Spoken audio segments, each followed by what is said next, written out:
Hello everyone and welcome back to another video. So today I want to talk about the future narrative of Warhammer 40,000. Where can they go with the story? We're going to be looking at a couple of potential places, of course with the Imperium, Xenos and of course Chaos. So let's jump in and let's get started. I just want to make it aware that of course this is mostly speculation from myself, mostly fanboyism of where I would like the story to go, and of course me going down the rabbit hole looking at little bits of evidence which may point to certain individuals returning to the setting and causing havoc or leading the Imperium to glory. I think it's best to start where we are in the current lore. What is happening with the Imperium, Chaos, Xenos, all that what's happening right now. Now, of course, a lot of people would straight away go to the Psychic Awakening because that is the big narrative event that GW has been pushing upon us. We've seen that in a couple of books, that there has been some big lore change. Well, I won't say lore changes, but big happenings and stuff like that. But the main thing really is that the Psychic Awakening story has already been wrapped up. We know the outcome of the Psychic Awakening. Yes, GW could change a few things in between, but what I'm on about is that we know that certain characters won't return. For example, Primarchs. A lot of people have been on it like a certain Primarchs going to return. I'm up there with a lot of people, you know, lying to return and stuff like that, but we know that won't happen during the Psychic Awakening because there's a book series that has been written that takes place after the Psychic Awakening, and it's been written by Guy Haley. The first book is called Dark Imperium. The second one is called Plague Wars. There's a third one currently being written. I have no idea what that's called, but it tells a tale of Guilliman going against Mortarion and his armies against the Ultramar system and stuff like that. We'll get into that in a second because, of course, that's where the video is going to breach out from. But the thing I'm trying to get over is that we know what happens in the Psychic Awakening. We know no Primarchs die. We know no Primarchs come back. Yes, certain characters could probably die that are not mentioned in the Dark Imperium novels and stuff like that. But the big top dog characters, like, I don't know, Cato Sicarius, he's in Dark Imperium. Of course, Rebooted Gilliman's in Dark Imperium. You know, Belisarius Call, he's in Dark Imperium. All these characters that we expect to maybe, you know, one of them could die or something like that to really shake it up. They all survive, and they're around now in the current lore, thanks to these new books. So since that's out the way and people can't say, hey, goddammit, Varrak, you know, the line could come back to the Psychic Awakening, how dare you skip on him? I just really want to focus on, like, Dark Imperium onwards. So with the Dark Imperium books, for those who haven't read it, sorry, this is going to contain a little bit of spoilers. I won't go fully in depth, but I'll just give you the general overview. Mortarion attacked the realm of Ultramar. He started to spread plagues, you know, kill planets and stuff, started wipe out populations. Rebute went back there, and, you know, he had a war with him. He actually fought him one-on-one. A lot of things happened, but basically when it comes down to it, Rebute's got to win. The Death Guard are going to be pushed out of Ultramar, and they're going to go back to wherever they came from, probably make new plans and do whatever they want to do. So for argument's sake, let's stay on the topic that Guilliman does win. He defeats Mortarion, he defeats the Death Guard, he defeats the Chaos Forces in Ultramar. What's next for the Lord Commander of the Imperium? Where does he take the Imperium? I think he's just got to keep doing what he's doing. He's fighting Chaos, trying to close the rift as much as possible, try and keep the forces of Chaos at bay. I do think that there will be different scenarios where he fights different beings. At the moment, we've seen the Mortarion fight, as I've just previously mentioned. I would love to see him get involved with Abaddon a little bit more. Abaddon is such a massive player when it comes to the 40k story. Yes, we had him pop up at Vigilus to do what he did at Vigilus, you know, slap Calgar around, but he ended up just, I'll see you next time, Calgar. And then he twisted his moustache and just went back to the Vengeful Spirit and stuff like that. But I really want to see the big dog, which is, of course, Rebooted Guilliman, the Lord Commander of the Imperium, de facto Emperor, if you really want to get down to it, versus Abaddon, the War Master of Chaos, the big boys. This is what I've been waiting to see now, ever since Rebooted returned to the storyline. And I think this is the perfect time now to go forward and have them clash. The Black Legion actually taking on the Lord Commander's forces. Of course, it doesn't always have to be the Ultramarines. I would love to see other chapters get involved in this, specifically The Blood Angels. I've always seen the Blood Angels as kind of the rivals to the Black Legion. I know the Black Legion is made up of many different war bands, word bearers, world eaters, night lords, and stuff like that. They're all in it for the Brotherhood, but there's always an inkling there that the majority of them were the sons of Horus, and of course the history with the sons of Sanguinius and the sons of Horus. Horus obviously killed Sanguinius. I always think that there's a little bit of a blood feud there, which lingers over and pits them together a little bit more, connects them together more than any other Imperium versus Black Legion type of scenario. I've stated this so many times, but I think the perfect endgame scenario for me would be Dante taking on Abaddon. Yes, it has been alluded to in the lore before, a golden figure, protecting the Emperor and stuff like that. But I would love it if, for example, like the Blood Angels struck out the Vengeful Spirit, they boarded it, most of them were killed, and it was just Dante that ended up fighting Abaddon in the throne room. And maybe, they went back and forth. Abaddon, smacked Dante down. And for Dante to really defeat Abaddon, to really take him down, he has to give himself over to the Black Rage. This is his final encounter. And he lets all that might, all that frustration, all that rage that he's kept inside of himself for these thousands of years, because I think he's like 1,700 years old now or something like that. And just to let that just overtake him, and in that moment, he raises his head, he looks at Abaddon, his eyes black, taken over by the Black Rage, and he says to him, "Why did you betray us, Horus? Why did you betray the Emperor? Why did you betray the Imperial Dream?" And it's not Dante versus Abaddon in that moment, it's Sanguinius versus Horus once more. And I think that would be an absolutely incredible little duel, and it would just have so much reflection back to the Horus Heresy, and so much emotion a part of it. I think it would be absolutely incredible. I may be getting a bit ahead of myself there. That may be end times when it comes to 40k, even though I don't think there'll ever be an end times 40k. I think 40k is just too profitable just to end it like they did with Warhammer Fantasy. But hey, I can dream, and I can dream about awesomeness as much as I can. Anyway, back to the main thing. So after Dark Imperium, I think it's time to introduce some big new characters. Big new characters. So let's start with the Imperium first. So of course, on everyone's lips, there's always Primarchs. It's simple. It's just a simple thing.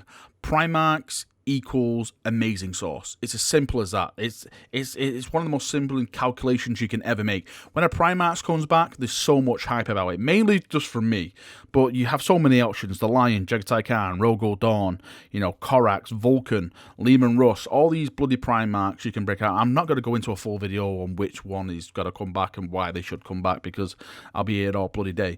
But you have the opportunity now to bring another big boy back to help obviously Guilliman, and also help fight the actual Chaos forces. And I also think you could bring another demonic Primarch back, because the demon Primarchs, they can't die unless they're slain in the realm where they came from. So you can really bring anyone back. The evidence that we've seen, we've seen Angron, we've seen Fulgrim, we've seen Lorgar alluded to. There's just so many that they can bring back. Again, I'm not going to go into who should be brought back and why and stuff like that. I've covered that so many bloody times, I've lost track.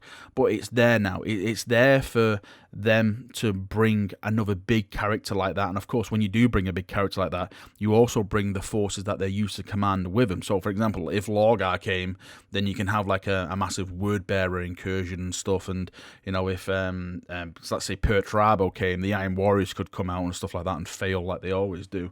You really have all those opportunities to set it up when it comes to the actual story.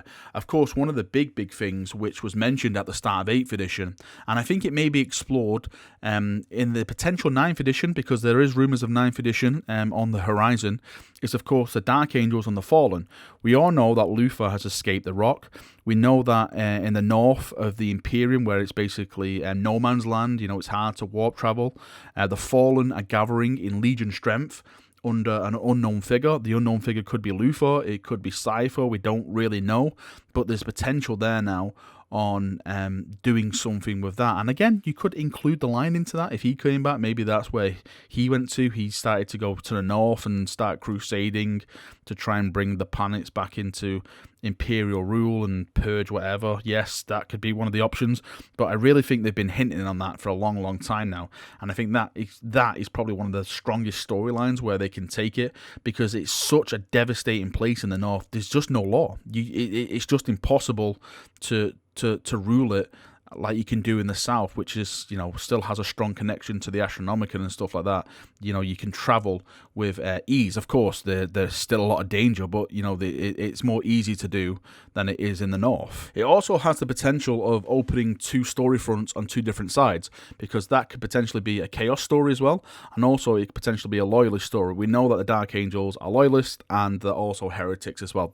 Everyone memes it. We all have fun at the end of the day. Of course, the Dark Angels are loyal. They're one of the most loyalist chapters, but it's always nice to have a little bit of banter and stuff, have a little bit of laugh now and then. So it does have the potential of opening two stories which involve two of the biggest factions actually in the tabletop and the narrative story sense. There's really so much you can do with the Imperium versus Chaos storylines. I would actually love to hear you chaps' feedback and suggestions down below in the comment section. But for now, I think I'm just gonna leave it at there, because we can just get lost down that rabbit hole. I want to move on to the Xenos stuff, because the Xenos are kind of the forgotten ones when it comes to the narrative. They're there just to be there, really, and they don't really get the love that they deserve. And this is coming from a full-on Imperial fanboy.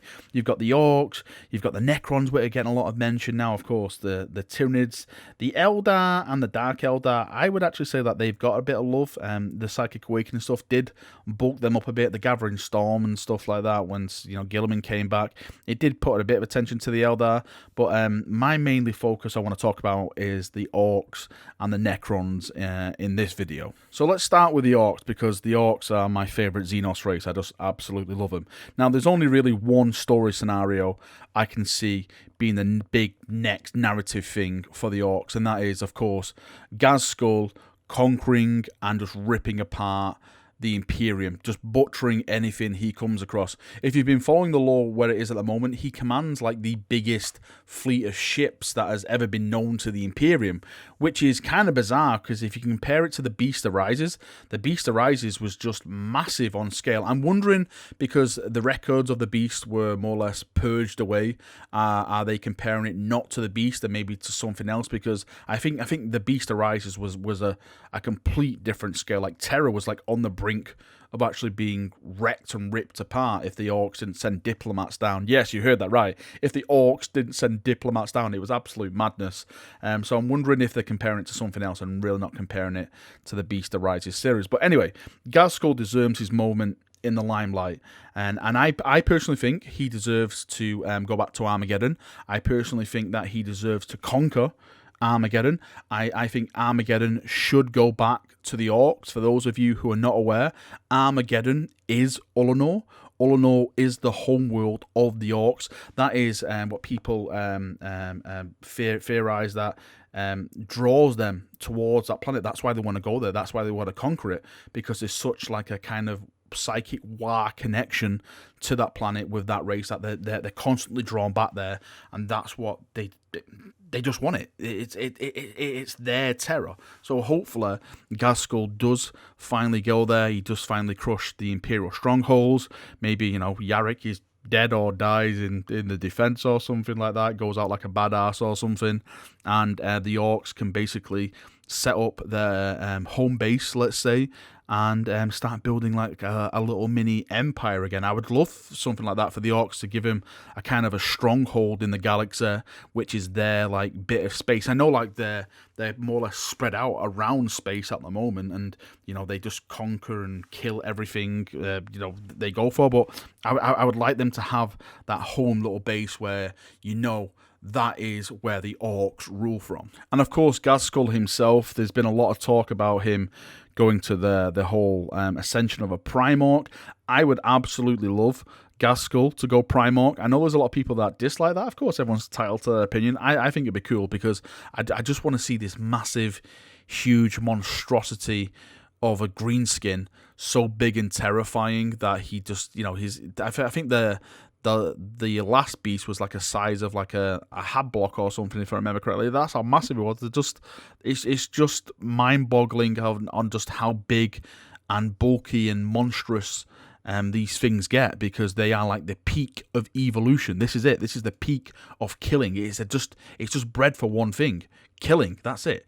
Killing, killing, killing. So I'd love Gaskell to get that treatment and just ascend to be this overall massive badass. Plus, that puts him on the playing field then of being able to stand up against big characters like Rebute, Magnus, Mortarion, Abaddon, because at the moment, even though he's an awesome war boss, I don't think he can take on Guilliman. I know people argue, yes, he can, Varric, he can do this, he can do that, but I don't think he can take on Abaddon, Mortarion, Magnus. Magnus just mind-blow him to bits and stuff like that. I don't think he's up there with that level of power, but if he ascends to that, Primorc type of ascension, then that's where, he can actually go toe-to-toe with those big characters and easily kill them. And moving on, let's talk about some Necron stuff, because the Necron stuff has really raised my eyebrow these past coming weeks. Of course, mainly because of the information that we're getting on the Silent King.